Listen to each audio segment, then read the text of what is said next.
ನಮಸ್ಕಾರ ಸ್ನೇಹಿತರೆ, ಎಲ್ಲರಿಗೂ ಸ್ಪರ್ಧಾ ಜಯ ಯೂಟ್ಯೂಬ್ ಚಾನಲ್ಗೆ ಸ್ವಾಗತ. ಸ್ನೇಹಿತರೆ, ಒಂದು ವಿಶೇಷವಾದಂಥ ಸುದ್ದಿ ಇದೆ. ಅದೇನಪ್ಪ ಅಂದರೆ, ಕರ್ನಾಟಕ ಸರ್ಕಾರ ಶಾಲಾ ಶಿಕ್ಷಣ ಇಲಾಖೆಯಿಂದ ಒಂದು ನೋಟಿಫಿಕೇಷನ್ ಬಂದಿದೆ. ಅದೇನಪ್ಪ ಅಂದರೆ 2025-26ನೇ ಸಾಲಿನಲ್ಲಿ ರಾಜ್ಯದ ಸರ್ಕಾರಿ ಪ್ರೌಢಶಾಲೆಗಳಲ್ಲಿ ಖಾಲಿ ಇರುವ ವಿಷಯ ಶಿಕ್ಷಕರ ಹುದ್ದೆಗಳಿಗೆ ತಾತ್ಕಾಲಿಕವಾಗಿ ಅತಿಥಿ ಶಿಕ್ಷಕರನ್ನು ನೇಮಕಾತಿ ಮಾಡಿಕೊಳ್ಳುವ ಬಗ್ಗೆ ವಿಶೇಷವಾದಂಥ ಒಂದು ನೋಟಿಫಿಕೇಷನ್ ಕೊಟ್ಟಿದ್ದಾರೆ. ಇದು ನೋಟಿಫಿಕೇಷನ್ ದಿನಾಂಕ ನೋಡ್ಬೋದು ನೀವು, 26/5/2025 ಬಂದಿದೆ.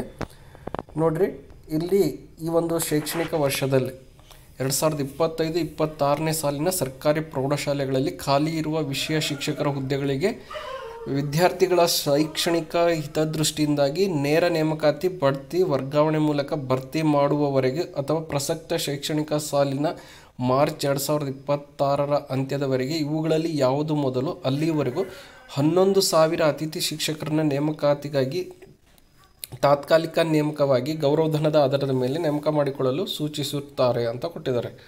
ಅಂದರೆ ಇಲ್ಲಿ ಹೈಸ್ಕೂಲ್ ಟೀಚರ್ ಒಟ್ಟಾರೆಯಾಗಿ 11,000 ಹೈಸ್ಕೂಲ್ ಟೀಚರ್ ಅತಿಥಿ ಶಿಕ್ಷಕರನ್ನ ನೇಮಕ ಮಾಡ್ಕೋಬೇಕು. ಮತ್ತು ಅವರಿಗೆ ಗೌರವಧನವನ್ನು ತಿಂಗಳ ಕೊಡಬೇಕು. ಅದರ ಆಧಾರದ ಮೇಲೆ ಈ ಒಂದು ಶೈಕ್ಷಣಿಕ ವರ್ಷಕ್ಕೆ ಅತಿಥಿ ಶಿಕ್ಷಕರನ್ನ ನೇಮಕ ಮಾಡ್ಕೋಬೇಕಂತ ಕರ್ನಾಟಕ ಸರ್ಕಾರದಿಂದ ಶಾಲಾ ಶಿಕ್ಷಣ ಇಲಾಖೆ ಹೊರಡಿಸಿರುವಂಥ ಒಂದು ಆದೇಶ ಇದು. ಹಾಗಾಗಿ ಇಲ್ಲಿ ಒಟ್ಟು 9,499 ಅತಿಥಿ ಶಿಕ್ಷಕರನ್ನು ತಾತ್ಕಾಲಿಕವಾಗಿ ಗೌರವಧನದ ಆಧಾರದ ಮೇಲೆ ಕೂಡಲೇ ನೇಮಕಾತಿ ಮಾಡಿಕೊಳ್ಳಲು ತಿಳಿಸಿದ್ದಾರೆ. ಇಲ್ಲಿ ಅದಕ್ಕಾಗಿಯೇ ಅತಿಥಿ ಶಿಕ್ಷಕರನ್ನು ದಿನಾಂಕ 1/6/2025ರಿಂದ ಅಂದರೆ ಜೂನ್ 1/6/2025ರಿಂದ ನೇಮಕಾತಿ ಮಾಡಿಕೊಳ್ಳಲು ತಿಳಿಸಲಾಗಿದೆ. ಅತಿಥಿ ಶಿಕ್ಷಕರಾಗಿ ನೀವು ನೇಮಕ ಆಗಬೇಕಂದ್ರೆ ಷರತ್ತುಗಳಿದ್ದಾವೆ. ಸರ್ಕಾರಿ ಪ್ರೌಢಶಾಲೆಗಳಿಗೆ ಶಾಲಾವಾರು, ತಾಲೂಕುವಾರು ಖಾಲಿ ಇರುವ ಅಗತ್ಯ ಹುದ್ದೆಗಳಿಗೆ ಮಾತ್ರ ಅತಿಥಿ ಶಿಕ್ಷಕರನ್ನು ತ್ವರಿತವಾಗಿ ನೇಮಕಾತಿ ಮಾಡಲು ತಾಲೂಕುವಾರು ಅತಿಥಿ ಶಿಕ್ಷಕರ ಹುದ್ದೆಗಳ ಹಂಚಿಕೆ ಮಾಡಲಾಗಿರುತ್ತದೆ. ನಂತರ ಅತಿಥಿ ಶಿಕ್ಷಕರ ಆಯ್ಕೆ ಜವಾಬ್ದಾರಿಯನ್ನು ಸಂಬಂಧಿಸಿದ ಸರ್ಕಾರಿ ಪ್ರೌಢಶಾಲಾ ಮುಖ್ಯ ಶಿಕ್ಷಕರುಗಳ ಮೂಲಕವೇ ನೇಮಕ ಮಾಡುವುದು. ನಂತರ ಶಾಲಾ ಶಿಕ್ಷಣ ಇಲಾಖೆಯ ಸರ್ಕಾರಿ ಕರ್ನಾಟಕ ಪಬ್ಲಿಕ್ ಶಾಲೆ, ಬೆಂಗಳೂರು ಪಬ್ಲಿಕ್ ಶಾಲೆಗಳು ಹಾಗೂ ಆದರ್ಶ ವಿದ್ಯಾಲಯಗಳಲ್ಲಿ ಖಾಲಿ ಇರುವ ಸಹ ಶಿಕ್ಷಕರ ಹುದ್ದೆಗಳ 100% ಅತಿಥಿ ಶಿಕ್ಷಕರನ್ನು ಮೊದಲ ಆದ್ಯತೆ ನೀಡಿ ನೇಮಕ ಮಾಡಿಕೊಳ್ಳಲು ಕ್ರಮವಹಿಸುವುದು. ನಂತರ ಸರ್ಕಾರಿ ಪ್ರೌಢಶಾಲಾ ಅತಿಥಿ ಶಿಕ್ಷಕರ ನೇಮಕಾತಿಗೆ ಸಂಬಂಧಿಸಿದಂತೆ ಕಠಿಣ ವಿಷಯಗಳಾದಂಥ ಗಣಿತ, ವಿಜ್ಞಾನ, ಆಂಗ್ಲ ವಿಷಯದ ಶಿಕ್ಷಕರನ್ನು ನೇಮಕಾತಿ ಮಾಡಿಕೊಳ್ಳಲು ಆದ್ಯತೆ ನೀಡಲು ತಿಳಿಸಿದೆ. ನಂತರ ಇತರೆ ವಿಷಯಗಳಿಗೆ ಆದ್ಯತೆ ನೀಡುವುದು. ನೋಡ್ರಿ, ಇಲ್ಲಿ ಮ್ಯಾಥ್ಸು, ಸೈನ್ಸು, ಇಂಗ್ಲೀಷ್ ಟೀಚರ್ಗೆ ಮೊದಲ ಒಂದು ಆದ್ಯತೆಯನ್ನು ಕೊಡ್ರಿ ಅಂತ ಹೇಳಿದ್ದಾರೆ. ಆಮೇಲೆ ಇತರೆ ವಿಷಯ ಶಿಕ್ಷಕರಿಗೂ ಕೂಡ ಆದ್ಯತೆಯನ್ನು ಕೊಡಬೇಕು. ಸದರಿ ವಿಷಯಗಳಿಗೆ ಹೆಚ್ಚುವರಿ ಶಿಕ್ಷಕರು ಇರುವ ಶಾಲೆಗಳಿಗೆ ಅತಿಥಿ ಶಿಕ್ಷಕರ ಹುದ್ದೆಗಳನ್ನು ಮಂಜೂರು ಮಾಡುವಂತಿಲ್ಲ. ಹೆಚ್ಚುವರಿ ಶಿಕ್ಷಕರು ಯಾವ ಶಾಲೆಯಲ್ಲಿ ಇರ್ತಾರೋ ಅಲ್ಲಿ ಅತಿಥಿ ಶಿಕ್ಷಕರನ್ನು ನೇಮಕಾತಿ ಮಾಡೋಂಗಿಲ್ಲ.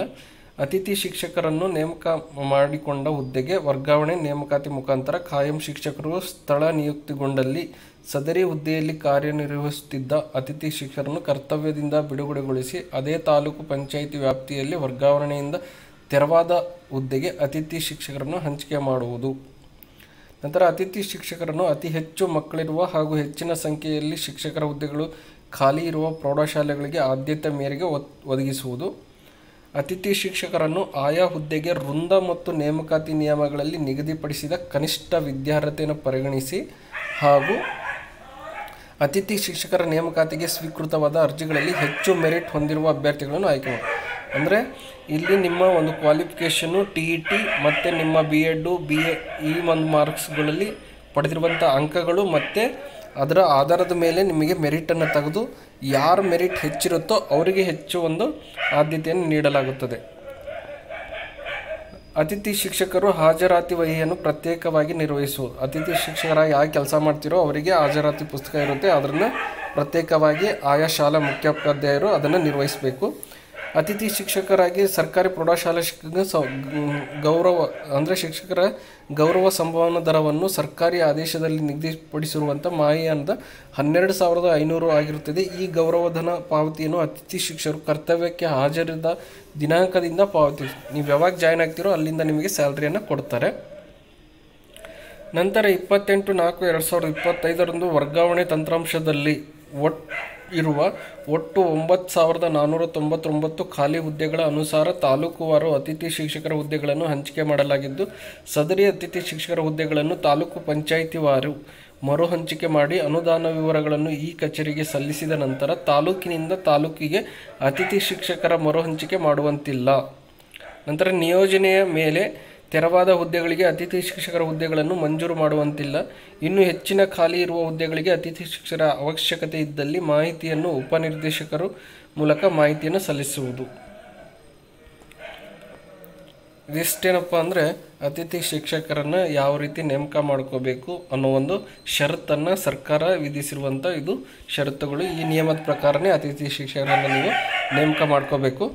ಹಾಗೆ ಇಲ್ಲಿ ಅತಿಥಿ ಶಿಕ್ಷಕರನ್ನು ಯಾವ್ಯಾವ ಜಿಲ್ಲೆಯಲ್ಲಿ ಎಷ್ಟೆಷ್ಟು ಅತಿಥಿ ಶಿಕ್ಷಕರ ಹುದ್ದೆಗಳಿದ್ದಾವೆ ಅನ್ನೋದನ್ನು ನೋಡೋದಾದರೆ, ಇಲ್ಲಿ ಬಾಗಲಕೋಟೆ ಜಿಲ್ಲೆಯಲ್ಲಿ ನೋಡೋದಾದರೆ 290 ಒಟ್ಟು ಹೇಳ್ತಾ ಹೋಗ್ತೀನಿ. ಅದರಲ್ಲಿ ತಾಲೂಕು ವೈಸ್ ನಿಮಗೆ ಬ್ಲಾಕ್ ವೈಸ್ ನಿಮಗೆ ಸಿಗ್ತಾ ಹೋಗುತ್ತೆ. ಇಲ್ಲಿ ತಾಲೂಕು ವೈಸ್ ಡಿಸ್ಟಿಕ್ ವೈಸ್ ನೋಡೋದಾದರೆ ಪ್ರೆಸೆಂಟ್ ಇಲ್ಲಿ ವೇಕೆಂಟ್ ಇರೋದು 291 ಇದೆ. ಗೆಸ್ಟ್ ಟೀಚರ್ ಪೋಸ್ಟ್ ಡಿಸ್ಟ್ರಿಬ್ಯೂಷನ್ ಅಂತ ಕೊಟ್ಟಿದ್ರಲ್ಲ 291 ಇದು ಬಾಗಲಕೋಟೆ ಜಿಲ್ಲೆಯಲ್ಲಿದೆ. ಬಳ್ಳಾರಿನಲ್ಲಿ 431 ಅತಿಥಿ ಶಿಕ್ಷಕರ ಹುದ್ದೆ ಇದೆ. ಅದರಲ್ಲಿ ಬಳ್ಳಾರಿ ಈಸ್ಟ್ ಇಲ್ಲಿ ಕೊಟ್ಟಿರುವಂತಹ ಈ ತಾಲೂಕುಗಳಲ್ಲಿ ಆಯಾ ಬ್ಲಾಕ್ನಲ್ಲಿ ಅಷ್ಟು ಪೋಸ್ಟ್ಗಳಿದ್ದಾವೆ, 431 ಇದ್ದಾವೆ. ನಂತರ ಬೆಳಗಾವಿನಲ್ಲಿ 277 ಹುದ್ದೆಗಳಿದ್ದಾವೆ. ಅದು ಬಿಟ್ಟರೆ ನೆಕ್ಸ್ಟ್ ಬೆಳಗಾವಿ ಚಿಕ್ಕೋಡಿ ಇದು ಶೈಕ್ಷಣಿಕ ಜಿಲ್ಲೆ ಆಗಿರೋದ್ರಿಂದ ಇದು 502 ಪೋಸ್ಟ್ಗಳಿದ್ದಾವೆ ಚಿಕ್ಕೋಡಿ ಡಿಸ್ಟಿಕ್ಕಿಗೆ. ನಂತರ ಬೆಂಗಳೂರು ರೂರಲ್ ಡಿಸ್ಟಿಕ್ ನೋಡೋದಾದರೆ 170 ಹುದ್ದೆಗಳು ಬೆಂಗಳೂರು ರೂರಲ್ಗಿದ್ದಾವೆ. ನಂತರ ಬೆಂಗಳೂರು ನಾರ್ತ್ ನೋಡೋದ್ರೆ 52 ಹುದ್ದೆಗಳಿದ್ದಾವೆ.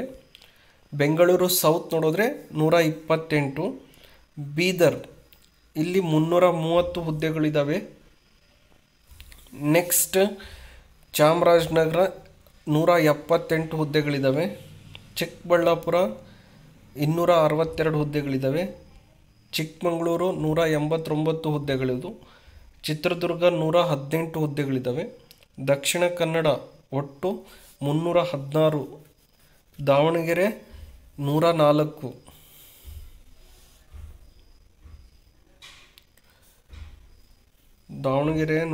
ಇದೆ. ಧಾರವಾಡ 124 ಇದೆ.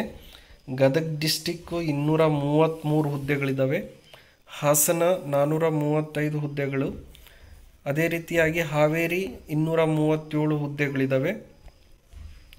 ಕಲಬುರಗಿ 455, ಕೊಡಗು 109, ಕೋಲಾರ 323, ಕೊಪ್ಪಳ 478, ಮಂಡ್ಯ ಬಂದುಬಿಟ್ಟು 414, ಮೈಸೂರು 288 ಹುದ್ದೆಗಳು, ರಾಯಚೂರು 863.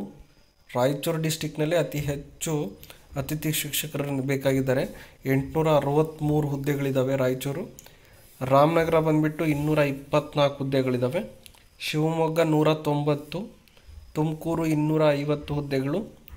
ನೆಕ್ಸ್ಟ್ ತುಮಕೂರು ಮಧುಗಿರಿ ಇದು 203 ಇದ್ದಾವೆ. ಉಡುಪಿ 176, ಉತ್ತರ ಕನ್ನಡ 34 ಇದ್ದಾವೆ. ಉತ್ತರ ಕನ್ನಡದಲ್ಲಿ ಸಿರ್ಸಿಗೆ 151 ಹುದ್ದೆ ಇದ್ದಾವೆ. ನೆಕ್ಸ್ಟ್ ವಿಜಯನಗರ 178, ವಿಜಯಪುರ 183, ಯಾದಗಿರಿ 603. ಒಟ್ಟಾರೆಯಾಗಿ ಈಗ ಸರ್ಕಾರ ಅನುಮೋದನೆ ನೀಡಿರುವಂತಹ ಅತಿಥಿ ಶಿಕ್ಷಕರು ನೋಡೋದಾದರೆ 9,499 ಹುದ್ದೆಗಳು ಸರ್ಕಾರ ಈ ಒಂದು ಶೈಕ್ಷಣಿಕ ವರ್ಷಕ್ಕೆ ಸರ್ಕಾರ ಇಷ್ಟು ಹುದ್ದೆಗಳನ್ನು ನೇಮಕಾತಿ ಮಾಡ್ಕೋಬೇಕು ಅತಿಥಿ ಶಿಕ್ಷಕರಾಗಿ ಅನ್ನೋದನ್ನು ಆದೇಶದಲ್ಲಿ ಕೊಟ್ಟಿದ್ದಾರೆ. ಹಾಗಾಗಿ ಯಾರಿಗೆಲ್ಲ ಇಂಟ್ರೆಸ್ಟ್ ಇದೆಯೋ ಆದಷ್ಟು ನೀವು ಆಯಾ ಶಾಲೆಗಳಿಗೆ ಮತ್ತು ಆಯಾ ಶಾಲೆಯ ಮುಖ್ಯೋಪಾಧ್ಯಾಯರಿಗೆ ಭೇಟಿ ನೀಡಿ ಈಗಲಿಂದನೇ ನೀವು ಅರ್ಜಿಯನ್ನು ಸಲ್ಲಿಸಿದರೆ ಅತಿಥಿ ಶಿಕ್ಷಕರಾಗಿ ನೀವು ಈ ಒಂದು ಶೈಕ್ಷಣಿಕ ವರ್ಷದಲ್ಲಿ ಸೇವೆಯನ್ನು ಸಲ್ಲಿಸ್ಬೋದು. ಓಕೆ ಸ್ನೇಹಿತರೆ, ಈ ಒಂದು ವಿಡಿಯೋ ನಿಮಗೆ ಇಷ್ಟ ಆಗಿದ್ದರೆ ನಮ್ಮ ಯೂಟ್ಯೂಬ್ ಚಾನಲ್ ಆದಂಥ ಸ್ಪರ್ಧಾಜಯ ಯೂಟ್ಯೂಬ್ ಚಾನಲ್ಗೆ ಎಲ್ಲರೂ ಸಬ್ಸ್ಕ್ರೈಬ್ ಮಾಡಿ, ಹಾಗೆ ಪಕ್ಕದಲ್ಲಿರುವಂತಹ ಬೆಲ್ ಐಕನ್ ಪ್ರೆಸ್ ಮಾಡಿ, ಹಾಗೆ ನಿಮ್ಮ ಎಲ್ಲ ಸ್ನೇಹಿತರಿಗೂ ವಿಡಿಯೋದ ಲಿಂಕ್ ಶೇರ್ ಮಾಡಿ. ಈ ಒಂದು ಅತಿಥಿ ಶಿಕ್ಷಕರ ಒಂದು ಈ ನೋಟಿಫಿಕೇಷನ್ ನಿಮಗೆ PDF ಬೇಕಾದರೆ ನಮ್ಮ ಡಿಸ್ಕ್ರಿಪ್ಷನ್ ಬಾಕ್ಸ್ನಲ್ಲಿ ನಮ್ಮ ಟೆಲಿಗ್ರಾಮ್ ಚಾನಲ್ ಲಿಂಕ್ ನೀಡಿರ್ತೇನೆ. ಅಲ್ಲಿ ಹೋಗಿ ನಮ್ಮ ಟೆಲಿಗ್ರಾಮ್ ಚಾನಲ್ನಲ್ಲಿ ಇದನ್ನು ಹಾಕಿರ್ತೇನೆ, ನೀವು ಅಲ್ಲಿ ಡೌನ್ಲೋಡ್ ಮಾಡ್ಕೋಬೋದು. ಹಾಗೆ ಈ ವಿಡಿಯೋ ನಿಮಗೆ ಇಷ್ಟ ಆಗಿದರೆ ನಮ್ಮ ಯೂಟ್ಯೂಬ್ ಚಾನಲ್ ಆದಂಥ ಸ್ಪರ್ಧಾ ಜಯ ಯೂಟ್ಯೂಬ್ ಚಾನಲ್ಗೆ ಎಲ್ಲರೂ ಸಬ್ಸ್ಕ್ರೈಬ್ ಮಾಡಿ, ಪಕ್ಕದಲ್ಲಿರುವಂಥ ಬೆಲ್ ಐಕನ್ ಪ್ರೆಸ್ ಮಾಡಿ, ಹಾಗೆ ನಿಮ್ಮ ಎಲ್ಲ ಸ್ನೇಹಿತರಿಗೆ ವಿಡಿಯೋದ ಲಿಂಕ್ ಶೇರ್ ಮಾಡಿ. ಧನ್ಯವಾದಗಳು.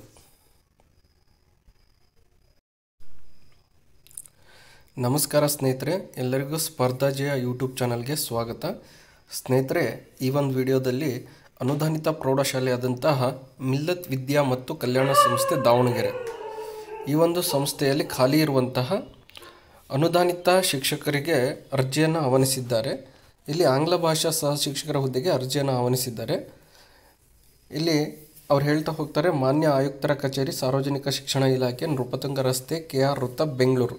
ಇದರ ಆದೇಶದ ಪ್ರಕಾರ, ನೇಮಕಾತಿ ಆದೇಶದ ಪ್ರಕಾರ ಚಿತ್ರದುರ್ಗ ಜಿಲ್ಲೆ ನೆಹರು ನಗರದಲ್ಲಿರುವ ಮಿಲ್ಲತ್ ಸಂಯುಕ್ತ ಪದವಿ ಪೂರ್ವ ಕಾಲೇಜು ಮತ್ತು ಪ್ರೌಢಶಾಲಾ ವಿಭಾಗದಲ್ಲಿ ಒಂದು ಹುದ್ದೆ ಭರ್ತಿಗೆ ED 46 SEAC 2006 ದಿನಾಂಕ 12/4/2006 ನೇಮಕಾತಿ ಆದೇಶದ ಪ್ರಕಾರ ಅರ್ಹ ಅಭ್ಯರ್ಥಿಗಳಿಂದ ಅರ್ಜಿಯನ್ನು ಆಹ್ವಾನಿಸಲಾಗಿದೆ. ಇದು ಶಾಲೆ ಬಂದುಬಿಟ್ಟು ಎಲ್ಲಿದೆಯಪ್ಪ ಅಂದರೆ ಚಿತ್ರದುರ್ಗ ಜಿಲ್ಲೆಯಲ್ಲಿ ಇರುವಂಥ ಶಾಲೆ. ಇದು ಮಿಲ್ಲತ್ ವಿದ್ಯಾಸಂಸ್ಥೆ ದಾವಣಗೆರೆಯವ್ರದ್ದು, ಅವ್ರದ್ದೇ ಆದಂಥ ಒಂದು ಶಾಲೆ ಚಿತ್ರದುರ್ಗ ಜಿಲ್ಲೆಯಲ್ಲಿದೆ. ಇಲ್ಲಿ ಹೇಳ್ತಾ ಹೋಗ್ತಾರೆ ನೋಡ್ರಿ, ಮಿಲ್ಲತ್ ಸಂಯುಕ್ತ ಪದವಿ ಪೂರ್ವ ಕಾಲೇಜ್ ಪ್ರೌಢಶಾಲಾ ವಿಭಾಗದ ನೆಹರು ನಗರ, ಚಿತ್ರದುರ್ಗ ಜಿಲ್ಲೆ. ಈ ಒಂದು ಸ್ಕೂಲ್ನಲ್ಲಿ ಖಾಲಿ ಇರುವಂತಹ ಸಹ ಶಿಕ್ಷಕ, ಆಂಗ್ಲ ಭಾಷಾ ಸಹ ಶಿಕ್ಷಕರು. ಇದಕ್ಕೆ ವಿದ್ಯಾರ್ಹತೆ ಬಂದುಬಿಟ್ಟು BA B.Ed ಆಗಿರಬೇಕು, ಆಂಗ್ಲ ಭಾಷೆ ಐಚ್ಛಿಕವಾಗಿರಬೇಕು. ನಂತರ ಸೂಚ್ಯಂಕ ಮೀಸಲಾತಿ ಗುಂಪು ಭಾಷಾಮತೀಯ ಅಲ್ಪಸಂಖ್ಯಾತರ ಶಾಲೆಯಾದ ಕಾರಣ ಮೀಸಲಾತಿ ನಿಯಮಗಳು ಅನ್ವಯಿಸುವುದಿಲ್ಲ ಅಂತ ಕೊಟ್ಟಿದ್ದಾರೆ. ಖಾಲಿ ಇರುವಂತಹ ಹುದ್ದೆ ಒಂದು ಆಂಗ್ಲ ಭಾಷೆ. ಇದಕ್ಕೆ ವೇತನ ಶ್ರೇಣಿ 54,175 ಬೇಸಿಕ್ ಸ್ಯಾಲ್ರಿ ಇದು. ನಂತರ ಇದರಲ್ಲಿ ಒಂದು ಅರ್ಜಿಯನ್ನು ಏನು ಮಾಡಬೇಕಪ್ಪ ಅಂದರೆ, ಮಿಲ್ಲತ್ ಸಂಯುಕ್ತ ಪದವಿ ಪೂರ್ವ ಕಾಲೇಜು ಪ್ರೌಢಶಾಲೆಯಲ್ಲಿ ಆಯ್ಕೆ ಬಯಸುವವರು ಉಪನಿರ್ದೇಶಕರು, ಶಾಲಾ ಶಿಕ್ಷಣ ಇಲಾಖೆ, ಚಿತ್ರದುರ್ಗ ಇವರಿಗೆ ಒಂದು ಅರ್ಜಿಯನ್ನು ಸಲ್ಲಿಸಬೇಕು. ಪ್ರಮುಖವಾದಂಥ ಒಂದು ಮಾಹಿತಿ ಏನಪ್ಪ ಅಂದರೆ, ಅರ್ಜಿಯನ್ನು 2 ಸೆಟ್ ಕಳಿಸ್ಬೇಕು, ಒಂದು DDPI ಆಫೀಸಿಗೆ, ಒಂದು ಶಾಲೆಗೆ. ನೋಡಿರಿ, ಯಾರಿಗೆಲ್ಲ ಇಂಟ್ರೆಸ್ಟ್ ಇದೆಯೋ ನೀವೇನು ಮಾಡಬೇಕಪ್ಪ ಅಂದರೆ, ಇಲ್ಲಿ ಅರ್ಹ ಅಭ್ಯರ್ಥಿಗಳು ಪೂರ್ಣ ಮಾಹಿತಿ ಮತ್ತು ದೃಢೀಕೃತ ದಾಖಲೆಗಳೊಂದಿಗೆ, ನಿಮ್ಮ ಒಂದು ಸೆಲ್ಫ್ ಅಟೆಸ್ಟೆಡ್ನೊಂದಿಗೆ, ಮತ್ತು ಇಲ್ಲಿ ವಿಶೇಷವಾದಂಥ ಸೂಚನೆ ಕೊಟ್ಟಿದ್ದಾರೆ, ಉರ್ದು ಮಾಧ್ಯಮದಲ್ಲಿ ಶಿಕ್ಷಣ ಹೊಂದಿದ ಅಭ್ಯರ್ಥಿಗಳು ಉರ್ದು ಮಾಧ್ಯಮದಲ್ಲೇ ಬೋಧನೆ ಮಾಡಬೇಕು. ಯಾರಾದರೂ ಉರ್ದು ಮಾಧ್ಯಮದಲ್ಲಿ ನೀವೇನಾದರೂ ಕಲ್ತಿದ್ರೆ ಉರ್ದು ಮಾಧ್ಯಮದಲ್ಲಿ ಬೋಧನೆಯನ್ನು ಮಾಡಬೇಕು. ಮತ್ತು ನೀವು ಅರ್ಜಿಯನ್ನು ಎಷ್ಟು ದಿನದೊಳಗಾಗಿ ಸಲ್ಲಿಸಬೇಕಪ್ಪ ಅಂದರೆ, ಈ ಜಾಹೀರಾತು ಪ್ರಕಟಣೆಯಾದ 21 ದಿನದ ಒಳಗಾಗಿ ಈ ಕೆಳಗೆ ಕಾಣಿಸಿದ ವಿಳಾಸಕ್ಕೆ ಅರ್ಜಿಯನ್ನು ಸಲ್ಲಿಸಬೇಕು. ಒಂದು ಪ್ರತಿಯನ್ನು ಅಂದರೆ ಒಂದು ಸೆಟ್ಟನ್ನು ಉಪನಿರ್ದೇಶಕರು, ಆಡಳಿತ, ಶಾಲಾ ಶಿಕ್ಷಣ ಇಲಾಖೆ, ಚಿತ್ರದುರ್ಗ ಇವರುಗಳಿಗೆ ಕಡ್ಡಾಯವಾಗಿ ರಿಜಿಸ್ಟರ್ ಪೋಸ್ಟ್ ಮೂಲಕ ಕಳಿಸಬೇಕು. ಮತ್ತು ಅರ್ಜಿಯ ಜೊತೆಗೆ 1,000 ರೂಪಾಯಿಯ ರಾಷ್ಟ್ರೀಕೃತ ಬ್ಯಾಂಕ್ಗಳಲ್ಲಿ DD ಅಥವಾ IPO ಅನ್ನು ಅಧ್ಯಕ್ಷರು, ಕಾರ್ಯದರ್ಶಿಗಳು, ಮಿಲ್ಲತ್ ವಿದ್ಯಾಸಂಸ್ಥೆ ಮಿಲ್ಲತ್ ವಿದ್ಯಾ ಮತ್ತು ಕಲ್ಯಾಣ ಸಂಸ್ಥೆ ಭಾಷಾನಗರ ದಾವಣಗೆರೆ ಇವರ ಹೆಸರಿನಲ್ಲಿ ನೀವು 1,000 ರೂಪಾಯಿ DDಯನ್ನು ತೆಗೆಸಿ ಆ DDಯನ್ನು ಜೊತೆಗೆ ಕಳಿಸ್ಬೇಕಾಗುತ್ತೆ. ಮತ್ತು ಸಂದರ್ಶನದ ದಿನಾಂಕವನ್ನು ನಂತರ ತಿಳಿಸಲಾಗುವುದು. ನಿಮಗೆ ಇಂಟರ್ವ್ಯೂ ಯಾವಾಗಿರುತ್ತೋ ಅದರ ಡೇಟನ್ನು ಅವ್ರು ನೆಕ್ಸ್ಟ್ ಹೇಳ್ತಾ ಹೋಗ್ತಾರೆ. ನೀವೇನು ಮಾಡಬೇಕಪ್ಪ, ಯಾರಾದರೂ BA B.Ed ಇಂಗ್ಲೀಷ್ ಮೇಜರ್ನಲ್ಲಿ ಮಾಡಿರೋರು ಇದ್ದರೆ ಮತ್ತು ಅನುದಾನಿತ ಶಾಲಾ ಶಿಕ್ಷಕರಾಗಿ ಕಾಯ್ತಾ ಇದ್ದರೆ ಅವರಿಗೆ ಇದು ಒಂದು ಸುವರ್ಣ ಅವಕಾಶ ಇದೆ. ಹಾಗಾಗಿ ಯಾರಿಗೆ ಇಂಟ್ರೆಸ್ಟ್ ಇದೆಯೋ ಆದಷ್ಟು ಬೇಗನೆ ಈ ಒಂದು ಶಾಲೆಗೆ ಭೇಟಿ ನೀಡಿ, ಅಥವಾ ನೀವು ಪೋಸ್ಟ್ ಮೂಲಕ, ರಿಜಿಸ್ಟರ್ ಪೋಸ್ಟ್ ಮೂಲಕ ನಿಮ್ಮ ಅರ್ಜಿಯನ್ನು ಸಲ್ಲಿಸ್ಬೋದು. ಇದು ಈ ಒಂದು ಪತ್ರಿಕಾ ಪ್ರಕಟಣೆ ಬಂದಿರೋದು 26/5/2025 ತಾರೀಕಿಗೆ ಪತ್ರಿಕಾ ಪ್ರಕಟಣೆಯನ್ನು ಕೊಟ್ಟಿದ್ದಾರೆ. ಹಾಗಾಗಿ ಇನ್ನು ಭಾಳ ದಿನ ಟೈಮ್ ಇದೆ. ನೀವು ಆದಷ್ಟು ಬೇಗನೆ ಅರ್ಜಿಯನ್ನು ಸಲ್ಲಿಸಿ ನೀವು ಸಂದರ್ಶನವನ್ನು ಜಾಯ್ನ್ ಆಗ್ಬೋದು. ಹಾಗಾಗಿ ಇಂಟ್ರೆಸ್ಟ್ ಇದ್ದರೆ ನೀವು ಆದಷ್ಟು ಬೇಗ ಅರ್ಜಿಯನ್ನು ಸಲ್ಲಿಸಿ. ಹಾಗೆ ಈ ವಿಡಿಯೋ ನಿಮಗೆ ಇಷ್ಟ ಆಗಿದ್ದರೆ ನಮ್ಮ ಯೂಟ್ಯೂಬ್ ಚಾನಲ್ ಆದಂಥ ಸ್ಪರ್ಧಾ ಜಯ ಯೂಟ್ಯೂಬ್ ಚಾನಲ್ಗೆ ಎಲ್ಲರೂ ಸಬ್ಸ್ಕ್ರೈಬ್ ಮಾಡಿ. ಮತ್ತು ನಿಮ್ಮ ಸ್ನೇಹಿತರಿಗೆ ವಿಡಿಯೋದ ಲಿಂಕ್ ಶೇರ್ ಮಾಡಿ. ಇದೇ ರೀತಿಯ ಅನುದಾನಿತ ಮತ್ತು ಅನುದಾನ ರಹಿತ ಶಾಲೆಗಳಲ್ಲಿ ಶಿಕ್ಷಕರ ಹುದ್ದೆಗಳ ಒಂದು ಮಾಹಿತಿಯನ್ನು ಪ್ರತಿನಿತ್ಯ ನಮ್ಮ ಯೂಟ್ಯೂಬ್ ಚಾನಲ್ನಲ್ಲಿ ತಿಳಿಸಲಾಗುವುದು. ಹಾಗಾಗಿ ಎಲ್ಲರೂ ಯೂಟ್ಯೂಬ್ ಚಾನಲ್ಗೆ ಸಬ್ಸ್ಕ್ರೈಬ್ ಮಾಡಿ, ಪಕ್ಕದಲ್ಲಿರುವಂಥ ಬೆಲ್ ಐಕನ್ ಪ್ರೆಸ್ ಮಾಡಿ, ಹಾಗೆ ನಿಮ್ಮ ಎಲ್ಲ ಸ್ನೇಹಿತರಿಗೆ ವಿಡಿಯೋದ ಲಿಂಕ್ ಶೇರ್ ಮಾಡಿ. ಧನ್ಯವಾದಗಳು.